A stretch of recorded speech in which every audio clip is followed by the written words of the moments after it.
नमस्कार, आप देख रहे हैं मोबाइल न्यूज 24। मैं दिलीप कुमार। अभी हम झारखंड में है, गोड्डा जिले में है, पथरगामा प्रखंड है, गंगटा कला पंचायत है। यहाँ का मुखिया है यादव जी, इनसे जानते हैं 3 साल में इन्होंने क्या किया। सर, सबसे पहले तो नमस्कार। सबसे पहले आप अपना परिचय दीजिए। नमस्कार, राम प्रवेश यादव मुखिया जी हूँ, गंगटा कला पंचायत, पथरगामा प्रखंड, जिला गोड्डा, झारखंड के। मुखिया जी, आपसे सवाल है, 3 साल हो गया आपको मुखिया बने हुए, आप अपने पंचायत में कितना विकास किए हैं? थोड़ा रोशनी डालिए और जनता को बताइए। मैं तो यही कहना चाहूँगा, मैं तो उम्मीद बहुत ज़्यादा करके मुखिया जी बने थे और मेरा उम्मीद था कि मैं बहुत अच्छा से कार्यकाल चलाऊं और निभाऊं, पर सरकार हम लोगों के ऊपर कुछ ध्यान नहीं दे रहे हैं और सरकार की ओर से जो फंड है, फंड हम लोगों को नहीं मिल पाने के कारण हम लोग बेबस हैं।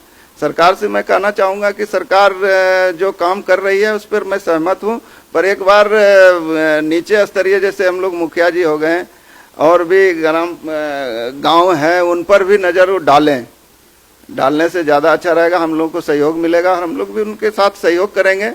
इस पर राशि कुछ दें, जो हम लोग को जो राशि मिलनी चाहिए वो नहीं मिल पा रहे हैं, इस वजह से हम लोग बेबस है, कार्य नहीं कर पा रहे हैं। गांव में हमारे हम लोग का कीचड़ इतना है जो कि हम लोग बेबस हैं। जनता उम्मीद करती है कि मुखिया जी बने हैं, ये कार्य सही करेंगे, लेकिन हम लोग नहीं कर पा रहे हैं, व्यवस्था नहीं के कारण। हम लोग को उम्मीद है कि बहुत अच्छा कार्य करें, बहुत अच्छा से चलाएं, बहुत अच्छे से रहें, जो कि हमारा कार्य से आगे ऊपर सरकार को भी अच्छा संदेश जाए और सरकार को भी खुशी हो कि हाँ भाई नीचे स्तरीय का भी बहुत अच्छा कार्यकाल संभाल रहे हैं, कर रहे हैं। इस पर नज़र अब ऊपर ही नहीं दे पाएंगे तो हम लोग क्या करेंगे नीचे बैठ करके? हम लोग का राशि पर्याप्त नहीं हो पाने के कारण हम लोग कार्य नहीं कर पा रहे हैं। जैसे मनरेगा हो गया, मनरेगा में भी काम कार्य होता है, लेकिन भुगतान जो है समय पर लेबरों की नहीं हो पाती है, उस वजह से कठिनाई हो जाती है हम लोगों को। और मजदूरी रेट आम जनता दे रहे हैं 400 रुपया, सरकार दे रहे हैं 272 रुपया। उस पर भी हम लोग यहाँ व्यवस्था दिख रहा है और सरकार से हम ये कहना चाहेंगे कि इस पर पहल किया जाए या कराया जाए विभाग के माध्यम से। और विशेष क्या कहेंगे हम लोग? नहीं, विशेष कहने के लिए अभी है, मैं पूछ रहा हूँ आपसे, आप अपने पंचायत में आवास कितने को दिए हैं? कितने गांव में आपने आवास दिया है, वो भी थोड़ा बताइए। आवास तो हम मिला जुला के पूरे पंचायत में सभी गाँवों में आवास दिए हैं। जिन जिनको आवास नहीं था उनको आवास दिए हैं। करीब हमने 150-200 अबुआ और पीएम मिला करके 150-200 आवास करीब लगभग दिए हैं। जिन गरीबों का, बहुत गरीबों का लिस्ट में नाम नहीं है, उनको हम लोग नहीं पहल कर पा रहे हैं क्योंकि उनका लिस्ट में नाम ही नहीं है। इसका भी हम सरकार से गुहार लगाते हैं, उम्मीद जताते हैं कि जिनका नाम नहीं है उनका भी कोई विकल्प निकालें। जैसे सर्वे होती है, किसी का नाम छूट जाते हैं, उनका घर नहीं है रहने का, हम लोग उस जगह पर एकदम बिल्कुल बेबस हो जाते हैं। अब लिस्ट में नाम नहीं है, उनको हम घर नहीं दे पाते हैं। इनका भी कोई ऐसा रास्ता निकालें जो कि हम तुरंत उनका नामांकन करें और उनको तुरंत घर दे पाएं।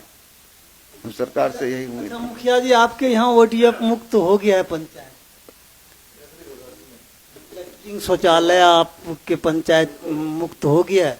लैट्रिन शौचालय बहुत बने हैं पहले भी, और बहुत जैसे अभी बन रहा है, तो अभी जैसे कि नियम निकाल दिए कि पहले लाभुक बनावे उनको और बाद में सरकार पैसा देगी। तो उस हिसाब से लाभुक को मतलब ऐसा है कि नहीं बन पा रहे हैं, बात मतलब उतना पैसा नहीं हो पा रहा है जो कि वो बना के कंप्लीट करें फिर सरकार से पैसा लें। इस पर भी बहुत रुकावट हो रही है। उनको सरकार लाभुक का कहना होता है कि कुछ पैसा हम लोग को दीजिए फिर हम बना के कंप्लीट करें, और सरकार का नियम ऐसा हो गया कि नहीं, पहले आप उसको कंप्लीट करें बना करके, उसके बाद हमसे फिर पैसा लें। इस पर भी यहाँ हम लोगों को काफ़ी परेशानी का सामना करना पड़ रहा है। लाभुक को भी परेशानी हो रहा है और हम लोग भी उन लोगों को पूर्ण रूप से व्यवस्था नहीं दे पा रहे हैं। और मुखिया जी, आप नल जल का क्या स्थिति है आपके पंचायत में? सभी ग्रामीण को पानी मिल रहा है इस वक्त? नल जल तो अभी कार्य चालू है। टैंकी जैसे हमारे यहाँ लग रहा है, पाइपलाइन बिछ रहा है, पानी की भी समस्या है। यहाँ 8 किलोमीटर दूर से पानी भर के लेडीज और जेंट्स लाते हैं। इस पे 2 लाइन बताइए। इस पर है क्या, चपा नल तो है लेकिन दूर दूर में है, जैसे जहाँ दूर है तो जहाँ वहाँ लोग पानी दूर से लेके आते हैं। चापानल यानी बोरिंग का व्यवस्था हम लोगों के पास नहीं है। बोरिंग हो तो उन्हें बोरिंग उपलब्ध कराया जाए, लेकिन वैसा सिस्टम बोल रहा है सरकार की हम बंद कर दिए, बोरिंग हो ही नहीं पा रहा है। और ऐसा हम लोग के थी जनता है गरीब जो कि वो पानी अपना व्यवस्था कर नहीं पाते हैं, करने में सक्षम नहीं है वो, तो हम लोग भी यहाँ व्यवस्थ नज़र आ रहे हैं कि उनको हमने पानी उपलब्ध नहीं करा पा रहे हैं या और व्यवस्था हम लोग नहीं दे पा रहे हैं। तो सरकार का इस तरह का सिस्टम है, सरकार जो कि हम लोग भी व्यवस्थ हैं और साथ साथ सरकार भी व्यवस्थ है, लेकिन सरकार को व्यवस्था नहीं होनी चाहिए। सरकार सही से काम करनी चाहिए, ध्यान देनी चाहिए, स्टाफ को भेजना चाहिए, पदाधिकारी को भेजना चाहिए। हम लोग तो अर्जी लगाते हैं कि यहाँ इस चीज़ का व्यवस्था है, पर आगे कुछ सुनवाई नहीं होती है। जैसे रोड का हम लोगों ने बहुत बार लिख करके दिए, डीडीसी मैडम को भी जा करके लिखित में दिए, फिर जवाबी में भी बोले। रोड जिला में पास भी हो गया पर कार्य अभी तक नहीं हो पा रहा है।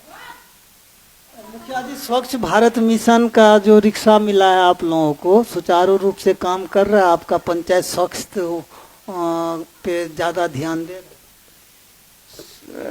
उस रिक्शा तो अभी हम लोग को नहीं मिला है। नहीं मिला है। मोदी कहते हैं जो ग्राम पंचायत जब स्वच्छ होगा तो ऑटोमेटिक है जिला स्वच्छ होगा, जिला स्वच्छ होगा तो राज होगा, राज होगा तो स्टेट होगा, स्टेट होगा तो इंडिया पूरे ऑटोमेटिक वो हो जाएगा। नहीं, स्वच्छता विभाग में जैसे हम लोग पीएचडी में जाते हैं, अपना प्रस्ताव रखते हैं, बताते हैं, पर इस पर हम लोग को अभी पहल कुछ नहीं किया है। 3 साल हो गया पर अभी तक कोई पीएचडी विभाग से कोई पहल अब तक नहीं हुआ है। बोल रहा है फंड में पैसा नहीं है, आएगा तो देंगे, आएगा तो देंगे, पर 3 साल हो गया अब तक हम लोग को कोई फंड ही नहीं मिला है। सिर्फ यही सुनते हैं कि आएगा तो पैसा देंगे, आएगा तो देंगे, पर दिया नहीं है अब तक। और हम लोग का जब कार्यकाल पूरा हो जाएगा फिर पैसा क्या आएगा कि नहीं आएगा, इस पर तो हम लोग कुछ नहीं बता सकते हैं। इस पर तो सरकार को विचार करनी चाहिए, सरकार को ये देखने का जरूरी है, इस पर पहल करने की जरूरी है। मुखिया जी, और पंचायत में हमने बहुत सारे मुखिया जी का इंटरव्यू लिया है, उन्होंने कहा है रिक्शा तो मिला है, ऑपरेटर नहीं मिला है। ऑपरेटर कहाँ से लाएंगे? आप तो कहना आपके पंचायत में रिक्शा मिला नहीं है। हम तो कह रहे हैं पीएचडी में हम गए, जाते हैं, बराबर कहते हैं, जवाबी कहते हैं, लिखित भी देते हैं, लेकिन इस पर कोई पहल नहीं। बोला कि पैसा जो था कुछ पंचायतों में दिए, बाकी और पंचायतों में भी नहीं मिला है। बहुत पंचायतों को पैसा नहीं मिला है, तो बोल रहे हैं आएगा फंड तो देंगे। ये तो कहते हैं, ये तो नहीं कहते हैं कि नहीं देंगे, कहते हैं देंगे, पर समय तो बीतता जा रहा है। मुखिया जी, जिस जगह पे हम बैठे हैं, आप बैठे हैं, यहाँ पे आपका आवास भी है, एक बहुत बड़ा गांव में ये रोड सड़क लिंक हुआ है। ये सड़क से यदि आदमी पेशेंट जाएगा तो रास्ते में मर जाएगा, वो एम्बुलेंस टाइम से हॉस्पिटल भी नहीं पहुंच सकता है। इस पे 2 लाइन बताइए सरकार। जैसे मेरा घंटा, क्योंकि सरकार तो ग्राम में आके घूमते नहीं है, उन्हें पता नहीं होता है। विधायक जी हैं तो विधायक जी अपने में मस्त रहते हैं, वो हाँ जनता के पास चुनाव के टाइम में आते हैं, पहुँच के प्रणाम करते हैं, माता जी, बहन जी, भाई जी आप हमें जिताइए, हम विकास का काम करेंगे। 5 साल के बाद भी वो बीच में कभी नहीं आते हैं देखने के लिए। आपके सामने में कीचड़ भरा हुआ है, कितना दिक्कत होगा यहाँ के ग्रामीण के लिए। इस पे आप कुछ सोचे हैं क्या? इस पर हमारा एक घंटाकला पंचायत के अंदर धंगरी गांव पड़ता है, उसमें अभी बिल्कुल एम्बुलेंस नहीं जाती है। कोई डेट कर जाते हैं तो उसको बाहर धान खेत करना पड़ता है। पिछले साल एक आदमी डेट कर गए, प्रधान जी की वाइफ, तो हम लोग धान खेत से उनको सबको ले जाए गए श्मशान। और रोड भी नहीं है वहाँ। अगर महिला गर्भवती होती है तो हम लोग खटिया पे टांग करके बाहर लाते हैं 1 किलोमीटर दूर, उसके बाद उनको गाड़ी के माध्यम से ले जाते हैं। और अगले जो चुनाव का दौर चल रहा था उस समय बीडीओ साहब निरीक्षण करने गए बूथ का, तो उनकी गाड़ी पलट जाती है उस पर बीडीओ साहब भी कई बार डीडीसी मैडम के पास, उस समय डीडीसी मैडम थी, उनके पास गए, हम भी गए साथ में, तो बोला ठीक है इनको पहले निकाल देंगे। जिला में तो वो निकाल दिए, लेकिन अब तक उस पर कोई पहल नहीं हुई है। तो आपको लगता है झारखंड में अफसरशाही हॉबी है? अब देखिए, अफसरशाही हॉबी के कारण काम नहीं कर रहा है या क्या हो रहा है। हम लोग तो विभाग के पास जाते हैं और लौट के आते हैं, आश्वासन यही मिलती है कि ठीक है अब की बार हो जाएगा, हो जाएगा। हम लोग तो हो जाएगा में बैठे हुए हैं।